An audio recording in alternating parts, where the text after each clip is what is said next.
August 1966, a hillside above Niterói, Brazil. Two men in smart suits and raincoats lie side by side in the tropical heat. No wound, no struggle, no sign that anyone else was ever there.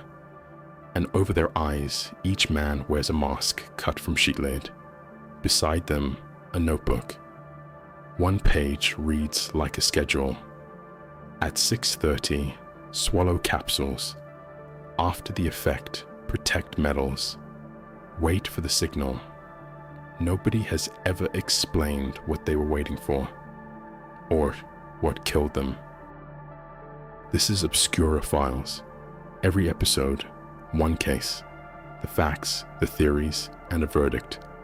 File number 7, opened August 1966 in Niterói, Brazil, where an autopsy was performed, and the one test that could have answered everything was never properly completed. The masks are what people remember. The masks are not the mystery. The dead men were not strangers to each other, and they were not drifters. Miguel José Viana was 28. Manuel Pereira de Cruz was 32. Both were electronics technicians from Campos dos Goitacazes, a town roughly 3 hours north. Practical men who worked with their hands and understood circuits, current, and interference. On August 17th, they told their families they were traveling to buy equipment for the workshop. Miguel was reportedly carrying a significant amount of money, far more than a technician would normally walk around with. They took a bus, but not to São Paulo, where such equipment was usually bought. They went south to Niterói. Their movements that afternoon survive in fragments. A shop where they bought raincoats. A bar where a waitress remembered them clearly. Two well-dressed men, out of place, one of them nervous and repeatedly checking his watch. They left in a hurry in the direction of the hill. 3 days later, a boy's kite fell into the scrub on that hillside. He climbed up after it and found them.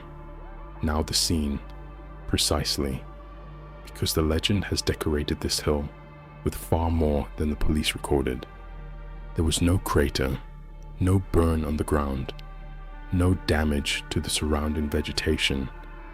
The bodies lay beside each other in an ordinary position, the raincoats still on. The lead masks were the kind used as eye protection when working with intense light or radiation, homemade, cut, and shaped by hand. Manuel had made similar masks before. Men like these could produce a piece like that in an afternoon. Nothing valuable was found on them, not the money. And then the notebook, the handkerchief, the receipt from a bottle of water. Small ordinary objects arranged like the leftovers of an appointment. The autopsy is where the case dies. The bodies had lain in tropical heat for days and were badly decomposed. No violence was found, nothing to explain how two healthy men stopped living within moments of each other, which left one possibility that had to be tested: poison. The toxicology examination was delayed, and by the accounts that survive, the organs were never subjected to the full analysis the case required. The single question that mattered, what was in the capsules, was never answered. The file was closed without a cause of death. 4 theories have survived 60 years. Let's test them. Theory 1, the one everyone reaches for, that something came out of the sky. A local woman reported an oval object with a ring of fire above the hill at around the right hour. It is the reason this case became famous worldwide, and it is also the weakest thread in the file. The testimony surfaced after the story was in the newspapers, in a year when sightings were being reported constantly, and the ground told a different story. Nothing scorched, nothing flattened, nothing disturbed. Whatever happened on that hill left no mark on it. Theory 2. A ritual. Both men are reported to have been involved with a spiritist circle, a group interested in contact with something beyond ordinary life. In this reading, the notebook is not a mystery, it is a procedure.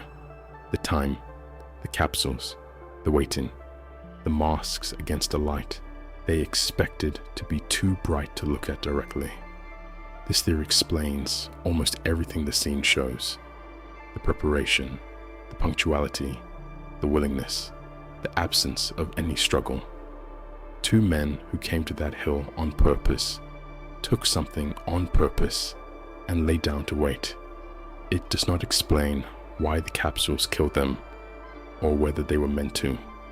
Theory 3. Poisoning by a third party. The money is the reason this theory refuses to go away. A large sum left Campos with them and was never found. If someone supplied those capsules, a partner, a creditor, a member of their circle, then the ritual was real for the two men and a delivery mechanism for someone else. The men would have taken the poison willingly, believing it was the door to something, while a third person waited for the effect and then walked down the hill with the money. Theory 4. An experiment that went wrong on its own. These were technicians. They handled substances, they improvised, they trusted their own competence. It is entirely possible they prepared the capsules themselves, misjudged a dose of something meant only to alter perception, and died from their own arithmetic. The lead masks in every one of these theories are the same thing, not the cause of death, just two careful men protecting their eyes from something they were certain they were about to see. So here is the verdict. Strip away the sky, and the shape of this case is disturbingly ordinary. Two men traveled with money to a place they had chosen in advance. They bought protective clothing on the way. They arrived at a set time, took a substance at a set time, and lay down to wait, with shields over their eyes.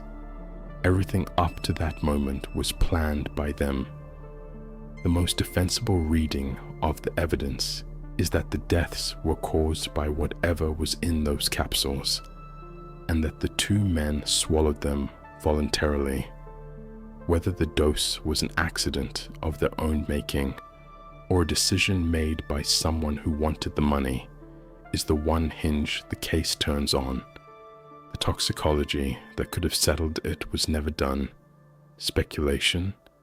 The missing money leans the balance. Men preparing for a spiritual appointment do not usually bring a fortune to a hilltop, and hills do not usually spend it. Someone, at some point, came down that slope richer than they went up. What stays with people is not the masks. It is the last line of the note. Wait for the signal. Two men lay on warm rock in the last light of the afternoon, eyes covered, absolutely certain that something was coming. They were right about the time.